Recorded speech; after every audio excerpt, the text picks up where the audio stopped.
Salut tout le monde, j'espère que vous allez bien. C'est votre serviteur Héritor. Nouvelle vidéo aujourd'hui. Nous parlerons des tendances. Nous allons vous expliquer la position de l'artiste Imra et de l'artiste Didibé dans les tendances YouTube France pour que vous compreniez un peu ce qui se passe et comment les choses fonctionnent. Cependant, je tenais à dire merci à tous mes abonnés. Merci à tous ceux-là qui partagent. Merci à ceux-là qui mettent des likes, qui laissent des commentaires. Franchement, merci à tous les nouveaux abonnés.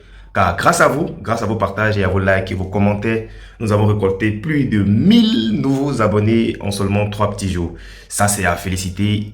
Il faut vous applaudir massivement parce que je suis fier de vous. Je suis fier de ce que vous m'apportez comme soutien. Et puis, je pense que je ferai l'effort d'être le plus constant possible. Continuez de partager mes vidéos. Et on se prend juste après le générique. Juste après le générique. Maximum de partage, maximum de likes et abonnez-vous.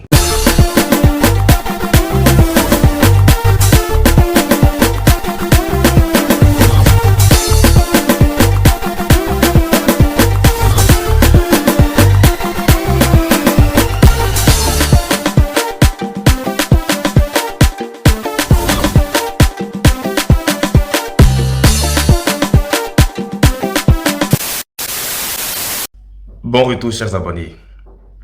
Il y a un adage qui dit, il n'y a pas plus aveugle que celui qui refuse de voir ce qui est devant lui. Ça, c'est une parenthèse. Prenez quelques secondes et faites l'effort de lire, pour ceux qui savent lire bien sûr, les captures que je vais mettre juste après mon intervention. Faites un petit effort, lisez ça. Et quand après je vais revenir vous expliquer, je pense que vous allez aisément comprendre ce que je suis en train d'avancer. Donc prenez la peine de lire un peu ces captures-là et on revient après.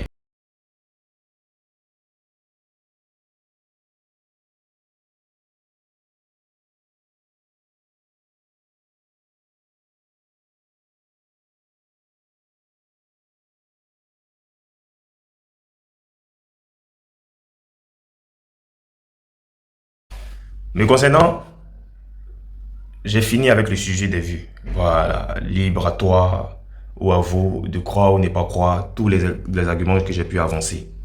Mais aujourd'hui là, je vais vous expliquer terre à terre comment les tendances YouTube fonctionnent. Je pense que vous allez comprendre.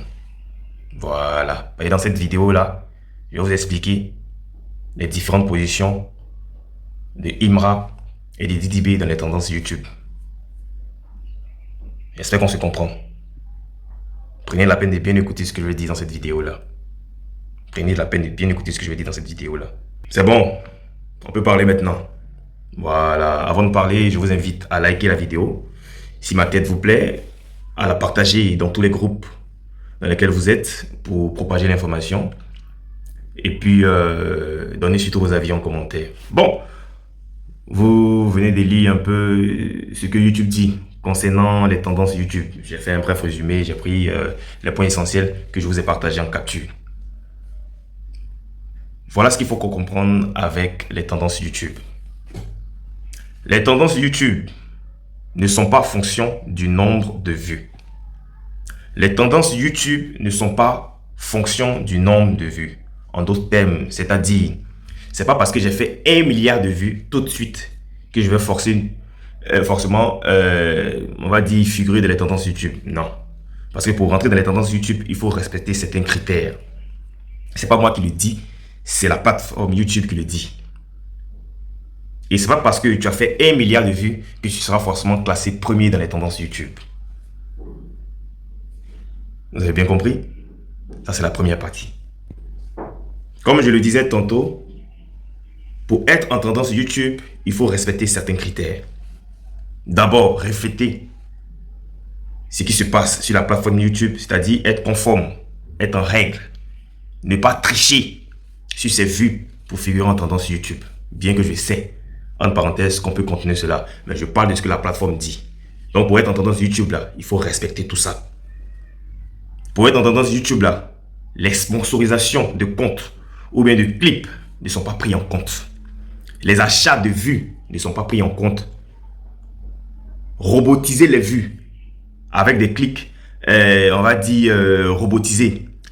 YouTube ne prend pas ça en compte. Pour être en tendance YouTube, il faut être en règle, en d'autres termes. Il faut être clair. Il faut être blanc comme neige. Vous comprenez un peu ce que je dis? tu ne peux pas aller acheter des vues et figurer en tendance YouTube. Je vous le disais tout à l'heure, les tendances YouTube ne sont pas fonction du nombre de vues. C'est pourquoi Imra, avec ses presque 3 millions de vues, est mieux classé que DDB avec ses plus de 5 millions de vues. Jusqu'à hier, quand vous rentrez dans les tendances YouTube, le premier c'était K-Black avec sa dernière sortie. Je vais vous expliquer pourquoi K-Black est premier. Quand YouTube France te classe premier en tendance YouTube, c'est que quand elle a comptabilisé l'engouement, les vues, c'est-à-dire le taux de clics, on va dire normal, voilà, authentique, sur ta vidéo là, elle a remarqué que le plus grand pourcentage vient de la France. C'est pourquoi un autre artiste français comme Gims, qui est écouté un peu plus que Black à travers le monde, peut faire effectivement 3 millions, 4 millions de vues. Mais si il y a plus de 2 millions de vues qui sont écoutées à l'extérieur de la France, il ne sera pas classé premier devant K-Black, qui, bien que ayant comptabilisé 1 500 000 vues, se retrouve à être premier parce qu'il a peut-être 1 200 000 vues qui viennent typiquement de la France. Normal qu'il soit classé premier des tendances YouTube. Parce que les tendances YouTube visent à quoi? À mettre en avant les contenus qui intéressent un large public. C'est ce que vous devez comprendre. Donc, si moi je suis YouTube France, que un clip sort en France, et ce clip-là totalise, j'ai dit n'importe quoi, 2 millions de vues, et il y a 1 500 000 vues qui viennent de la France, tout de suite, ce clip-là est d'abord premier. Même si un autre artiste français fait sortir un clip qui a fait 5 millions de vues, mais qui malheureusement a 3 millions de vues à l'extérieur, vous comprenez que en France, le truc qui crée plus d'engouement chez les Français, sur les Français, c'est le clip de K-Black. Voilà. Donc, ça fait 10 milliards de vues que tu seras forcément numéro 1 des tendances YouTube. C'est ce que vous devez comprendre.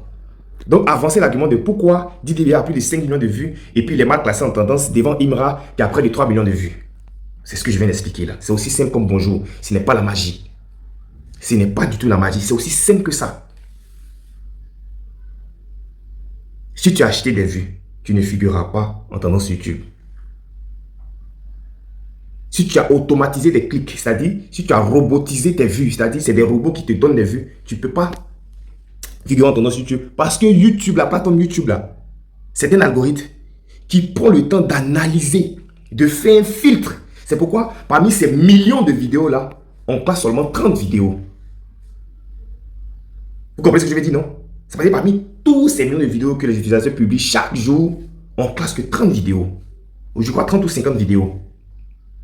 Et la mise à jour se fait chaque 15 minutes. Environ en tout cas. Chaque 15 minutes environ. Donc, tout ce que je vous demande, vous pouvez ne pas me croire. Vous pouvez même penser que DDB achète des vues. Ça, on ne peut pas vous le changer. Ça, c'est calé dans votre tête.